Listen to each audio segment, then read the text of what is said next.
오늘 추미애 장관이 6시에 윤석열을 징계 청구하고 직무배제까지 했단 말이에요. 언론들이 이렇게 요약해서 발표하는 것보다는 그 추미애 장관의 발표문을 보면서 한번 이야기 한번 해볼게요. 네, 좋습니다. 지금 추미애 장관은 처음에 5가지 문제로 윤석열을 징계 청구하고 직무 배제한다는 거거든요. 네. 첫 번째가 언론 사주와의 부적절한 접촉 사실. 다음에 조국 전 법무부 장관 등의 주요 사건 재판부의 불법 사찰. 이게 굉장히 커 보이고요. 네. 채널A 사건, 한명숙 전 총리 사건 감찰 수사 방해, 그리고 언론의 감찰 관련 정보 거래.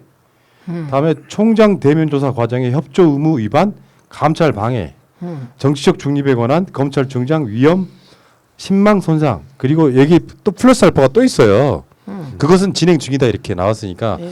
5+1, 그 원이 아니에요. 5 플러스 최소한 3개. 5+5, 5+3. 네. 그러니까 지금 오늘 막 이 발표 보고 그리고 오늘 공교롭게도 윤석열 총장 장모가 불구속 기소됐어요. 이거 보고 막 흥분하신 분들이 있었어요. 네. 그 안에 도이치모터스 주가 등등은 전부 다 무혐의란 말이야 이렇게. 근데 그게 아니고요. 지금 오늘 발표한 것도 확인된 것만 발표한 거예요. 그러니까 지금 계속 감찰이 진행되고 있는 것들이 있습니다. 예. 특히 그 우리는 그 뉴스타파 보도로 조선일보 사주와의 부적절한 만남이 더 문제라고 생각해 왔잖아요. 예, 왜냐하면 그때 조선일보는 법률적인 그 분쟁이 많았으니까요. 근데 그 부분은 아직 다 확인이 안 되어서 예. 발표를 못한 게 아닌가 생각합니다. 그리고 그 이외에 옵티머스 왜 무혐의 처분한 건, 그 변호사 만났다는 의혹, 그리고 그 외에 뭐 아내 의혹, 그다음에 장모 의혹도 하나만 지금 예. 난 거고요. 그 이야기 나머지 계속 진행 다루니까요. 중입니다. 지금 징계 청구 혐의 요지를 한번 보겠습니다. 오늘 추미애 장관이 발표하였던 첫 번째가 중앙일보 사주와의 부적절한 만남으로 검사 윤리 강령 위반이에요. 검사 윤리 강령 위반. JTBC 홍석현 만났던 바로 그 부분이고, 네. 두 번째는 좀 생각지도 못했거든요. 이게 제일 저는 진짜 사실 커 보입니다. 충격이었습니다. 주요 사건 재판부 판사들에 대한 불법 사찰 책임. 여기는 보면은 이게 그 2020년 2월경 대검 수사정보정책관실에서 울산 사건 및 조국 전 장관 관련 사건 등 주요 사건 재판부 판사와 관련 주요 정치적인 사건 판결 내용, 우리법연구회 가입 여부, 가족관계, 세평, 개인 취미, 무리야기 법관 해당 여부 등이 기재된 보고서를 작성하여 보고하자. 이를 반부패 강력부에 전달하도록 지시함으로써 수사정보정책관실에서 수집할 수 없는 판사들의 개인정보 및 성향 자료를 수집하고 활용하는 등의 직무상 의무를 위반하였습니다. 이거 보고 경악했어요. 진짜 이렇게 하나 보죠? 그 반부패 강력부에 전달했다는 점이 저는 더 경악스러웠어요. 그냥 보고를 받고 이런 일이 있었구나가 아니고 반부패 강력부에 전달했다는 거잖아요. 뭐 하라는 거예요? 무서운 그러니까 지금 거죠. 어떻게 보면 저쪽 사법부하고의 거래일 수도 있고요. 어떤 그 약점을 쥐고. 네. 그래서 가끔씩 보면은 판사 리스크란 말을 하잖아요. 네. 판사들이 뭔가 좀 재판장에서 이상하다. 특히 정경심 재판부 같은 경우는 굉장히 이상하다고 보이는 것들이 사실상 이런 것들과 연관이 있지 않을까. 라는 의혹을 자아내게 하는 대목이죠. 있지 않을까라고 누가 말한 걸 내가 꾸짖었습니다. 아이고 큰일 날 뻔했네. 네, 그런데 이 부분은 아마 판사들이 가만히 있기 어렵지 않을까 합니다. 이렇게 드러난 마당에 네, 어떻게 가만히 계십니까? 판사회의 여셔야죠. 그죠? 그러니까 이렇게 할 수밖에 없는 이유도 있을 것 같아요. 왜냐하면은 조국 장관 수사 등에 대해서 사활을 걸었단 말이에요. 근데 판사가 중요하지 왜? 여기서 정경심 뭐 교수 등이 무죄 등이 나오거나 그러면 상당 부분 곤란해지는 측면이 있기 때문에 어떤 사찰, 뒷조사, 약점 잡고 하는 이런 짓을 했다면요, 얘는 사형감이에요. 그냥 이게 직무 정지가 문제가 아니야. 사형감이라고 누가 얘기한 그래서 거죠. 내가 꾸짖었지. 아이씨. 아니 근데 이거 저 판사님 이거 주어 없습니다를 그대로 멘트 따갖고 그 공소장에 들어가 있더라고요. 그 재판해야 되는데. 그러니까 아무튼 이걸 보더라도 그러니까 진짜 단순히 이게 뭐 또 단순한 사법농단 수준도 아니다 이거는. 그러니까 이게 진짜 말 그대로 이걸 숨기고 있었다는 게 전 진짜 충격적이었던 것 같아요. 그러면서 언론에다가는 자기 진짜 잘못 없고 뭐 공정 얘기하고 정의 얘기하고 인권 얘기하고 하는 게 진짜 정상적인 사람의 사고방식으로 이거 할 수 있을까?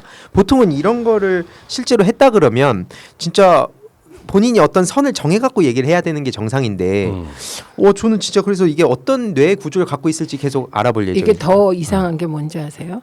이분이 국정원 사찰 댓글 사건 관련하여 난리쳐서 사실 국민에게 각인된 분이잖아요. 예. 그 국정원이 했던 사찰을 그대로 지금 검찰이 그러니까요. 했다는 거예요. 그 대검 수사 정보 정책관 인실이 각종 그런 사건들을 판사들이 어떤 사람인지를 다 취합해가지고 정보를 갖고 왔더니 윤석열이 야 반부패 강력부로 전달해 뭐 요런 식으로.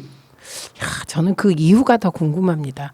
반부패 강력부에 전달했어요. 네. 그런데 반부패 강력부에서 그걸 그냥 네 알겠습니다 하고 캐비넷에 넣었을까요? 활용했을까요? 이게 더 궁금한 일인입니다. 예. 그리고 세 번째 채널A 사건 및 한명숙 총리 사건의 감찰을 방해하였다. 이것도 사실 중간중간 어떤 보도 등으로 나오긴 네. 했습니다만 이 자체가 또 말이 안 되는 거죠. 네. 이거는 그동안에 나왔던 의혹이 사실로 확인되는 순간인 거죠. 그리고 이건 그 왜 그렇게 했냐? 최측근 한동훈 감싸기 위하여 이렇게 했다는 겁니다. 그러면 더 의심이 되는 건 한동훈과 윤석열 총장은 어떤 관계이며 뭘 공유한 사이일까? 이게 너무나 궁금한 거죠. 예. 한동훈에 대한 신속한 감찰을 방해할 목적으로 정당한 이유 없이 대검 감찰부장에게 감찰 중단.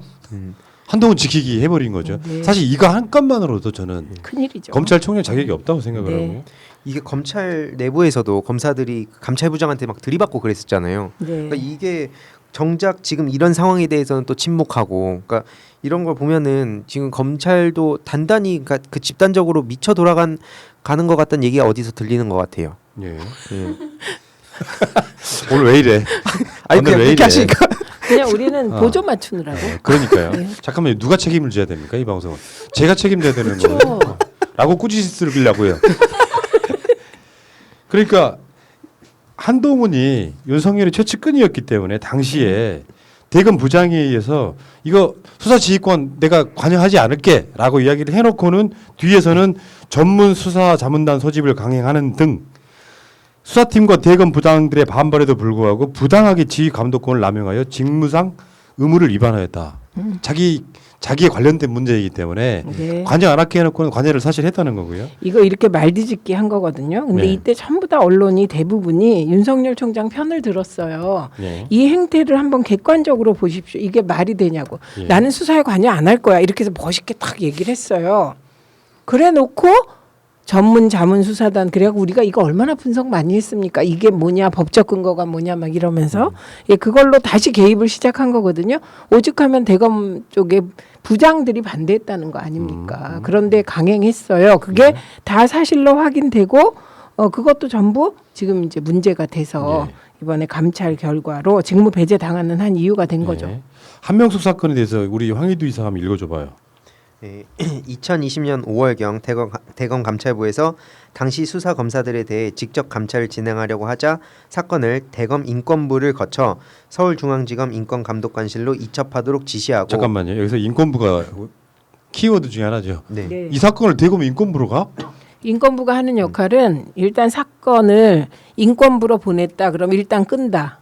시간을 끈다. 두 번째는 인권부에 소속된 사람들이 당사자들을 조사할 거 아닙니까? 그 과정에서 무마할 수 있다. 예. 예, 그래서 인권부로 보냈다. 그럼 제대로 안 하겠다. 이런 메시지로 읽힌다고 합니다. 예. 계속. 감찰부장이 이 일을 제기하자 대검 차장이 감찰부장에게 참고만 할 수 있도록 민원 사본을 달라고 하여 사본을 확보한 상황에서 대검 차장을 통해 인권부로 하여금 공문서에 대검 민원 이첩이라고 마치 민원 원본을 이첩하는 것처럼 허위로 기재하여 서울중앙지검에 송부하도록 지시함으로써 검찰총장의 권한을 남용하여 직무상 의무를 위반했습니다. 이거는 뭐냐면 대검에서 그 민원을 이첩해줘서 자기들이 수사하게 됐다. 이런 이거는 그러니까. 정말 말도 안 되는 셀프 자작극 같은 거네. 야, 그러니까 이게 등치값을 못하고 되게 비열해요 보면은 꼼수도 되게 능한 것 같고 잔대가리 엄청 걸리는 거죠. 네 번째가 이제 채널A 사건 감찰 관련 정보를 외부로 유출하였다 이런 건데. 이건 이제 검언 유착. 네. 네. 이것도 한동훈에 관련된 문제이고 네. 사실은 우리의 의심은 그런 거예요. 뭐 법적인 책임은 지고 싶지 않습니다만 우리의 의심은 문재인 정부와 민주당이 총선 때 대패하게 할 목적으로 네. 윤석열 현 총장의 최측근이 채널A 기자와 짬짬이 해가지고 민주당을 어려움에 빠뜨리게 만들려고 하려는 의심 이런 것들이 드는 의혹이 있는 그런 사건이란 말이에요. 네. 아 나 진짜 그 뒤에 푸나님이 밑줄 쳐놓은 거. 예. 예, 4페이지에 그게 정말 끔찍한 거죠. 성명불상자에게 그게- 대검 감찰부장이 그렇죠. 구두 보고도 없이 한동훈에 대해 감찰하겠다고 일방적으로 문자 통보하였다고 알려 다음 날 새벽 언론에 보도되게 함으로써 감찰 관련 정보를 외부로 유출하여 직무상 의무를 위반하였습니다. 여기서 성명 불상자로 쓰는 건 왜 우리가 언론사 주소 거기 보면 전화번호 있고 이렇잖아요. 기자들 뭐 핸드폰 번호일 수도 있고 뭐 등등이겠죠. 이 부분은 여기 핵심이 대검 감찰부장이 구두 보고도 없이 이 부분이에요. 이게 이제 절차 위반했다고 치려고 한 거거든요. 근데 네. 몇 번 보고했다는 거 아닙니까? 예. 사실상 여기까지가 이제 뭐 수사 등에 있어서의 이 여러 가지 디테일이고 다섯 번째는 대선 주자 행보. 그러니까 이게 사람 기본이 그런 거거든요. 당신 대선 나갈래요? 그러면 저는 검찰총장의 직무에 충실하겠습니다를 이렇게 빠져나가는 스킬이 있음에도 불구하고 퇴임 후에 국민에게 봉사하는 뭐 어떤 그런 걸 생각해 보겠다 뭐 이런 식으로 이야기를 하면서 자꾸 자기 지지를 올리는 행위를 했단 말이죠. 아니 그리고 그 다음 날 언론들이 어떻게 썼습니까? 사실상 대권 선언. 예. 다 그렇게 썼잖아요. 근데 그걸 즐긴 거죠. 그러니까 대통령이나 추미애 장관 입장에서는 중립을 지켜야 될 검찰총장이 일종의 야권 대선 주자의 행보를 걸어버리면 그렇죠. 이 사람이 그 직무를 앞으로 정상적으로 수행할 수 없다고 판단할 수밖에 없는 거예요. 네. 아니 모든 국민이 그렇죠. 네. 그리고 여섯 번째가 이제 감찰 대상자로서 협조 의무를 위반하고 감찰을 방해했다. 감찰 받아야 될 대상이 결국에는 감찰을 거부한 사건이거든요. 이렇게 해서 총 6가지입니다. 5가지가 아니라. 이게 6가지인데 그 안에 세부 항목으로 보면 이제 한동훈 감사기 네. 등 한명숙 총리 건이 3개로 나누어져서 8가지 이렇게 예, 그렇죠, 그렇죠. 예, 되는 건데 저는 이 비극, 저는 윤석열 총장의 비극이라고 생각해요.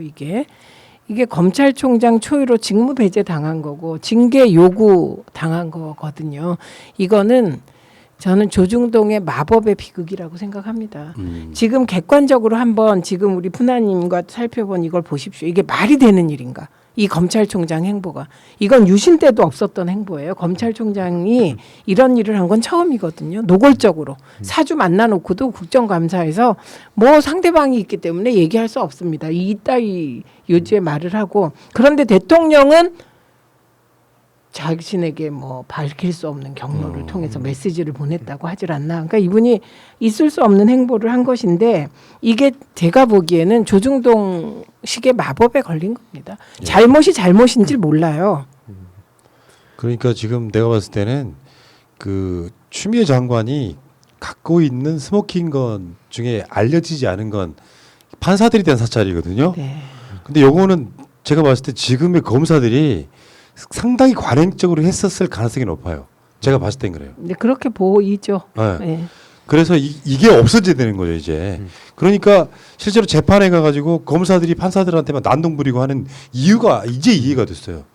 아 이런 식으로 이 새끼들이 자기들이 했던 정치적 수사는 유죄를 받아내려고 온갖 수를 다 쓰는구나. 근데 뒷조사 사찰하고 이러는 부분은 이게 박근혜 이명박 정권 때도 다 가장 큰 문제가 됐던 게 이런 거거든요. 민주정부에서는 있을 수 없는 일. 네. 맞습니다. 근데 윤석열의 대검에서 지금 반응은 그거 아닙니까? 한 점 부끄러움이 없다. 위법 부당 처분에 법적 대응하겠다 그건데 이게 무슨 자기가 윤동주인 줄 알아요. 하늘을 우러러 한 점 부끄러움이 없다고 생각하나 보죠. 근데 요게 이분이 쓰는 워딩 하나하나가 지금 이 순간에도 정치적 수사입니다. 예, 하늘을 우러러 한 점 부끄러움이 없다. 거기서 따온 거잖아요.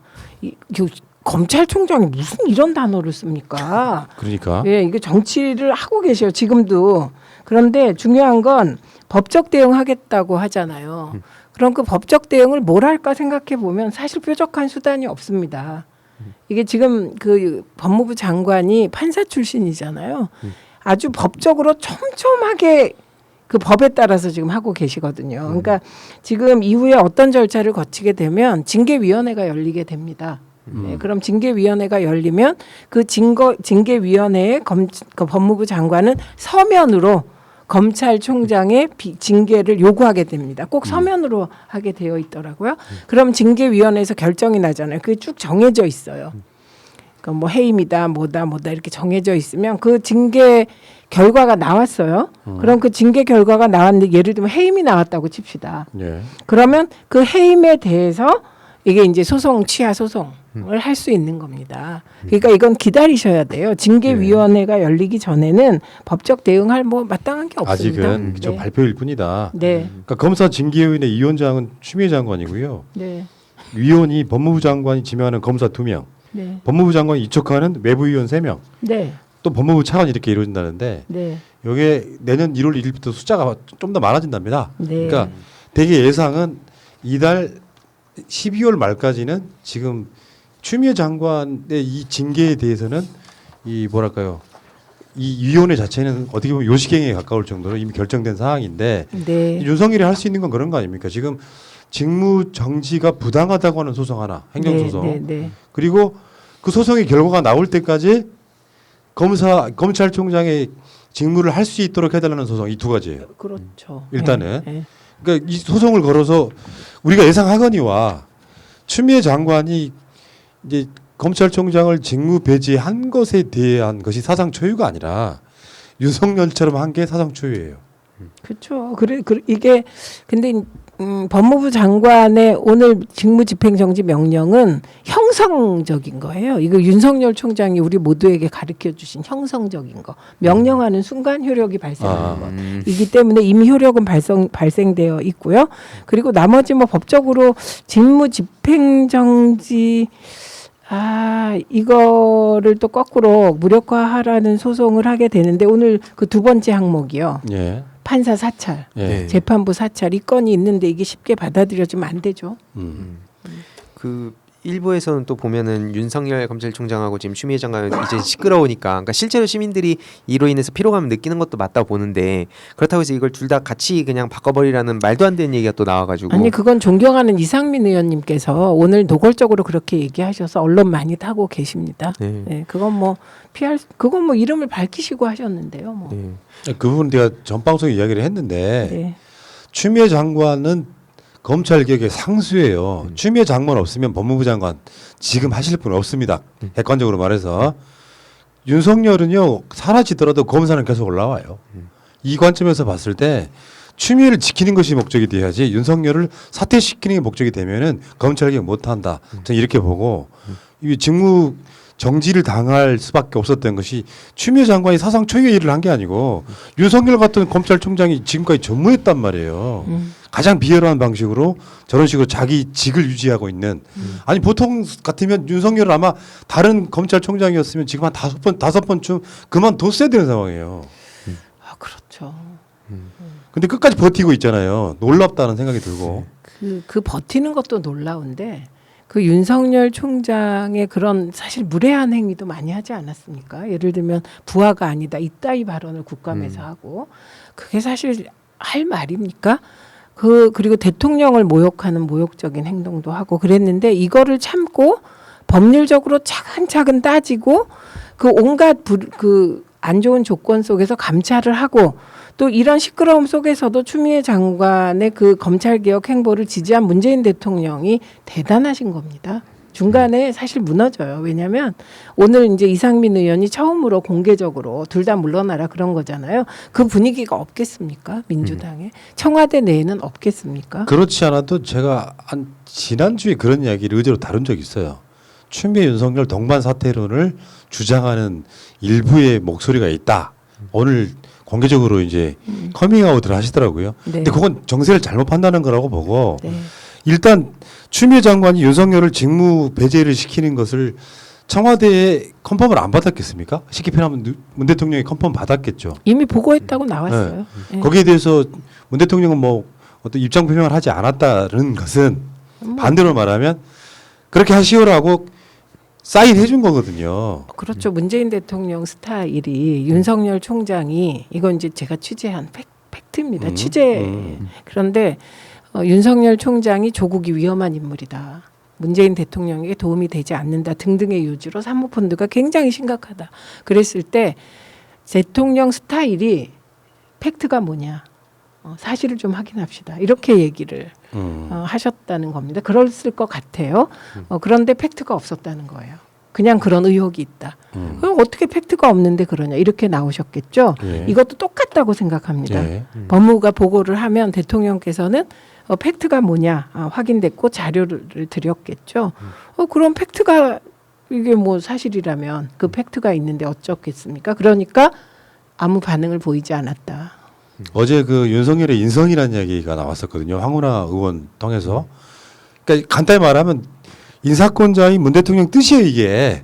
추미애 장관이 이걸 질렀다는 것보다는 문 대통령의 그 어떤 허락 없이 이건 불가능한 사안이라고 봐요. 왜냐하면 인사권자가 문 대통령이기 때문에 이 인사권자 입장에서 자기가 임명한 사람이 직무 배제되는 상황을 그냥 문 대통령이 나는 아무 상관없이 이렇게 지켜보고 있는 건 불가능하다고 보고 간단히 말해서 문 대통령이 윤석열 너 그만해라 라고 이야기한 거에 가깝습니다. 그러면은 윤석열의 인성이라는 게 뭐냐. 자기 자신을 그렇게 출세시켜주고 검찰총장이라는 자리까지 줬는데 실망스럽게 죄송하다고 물러나는 거예요.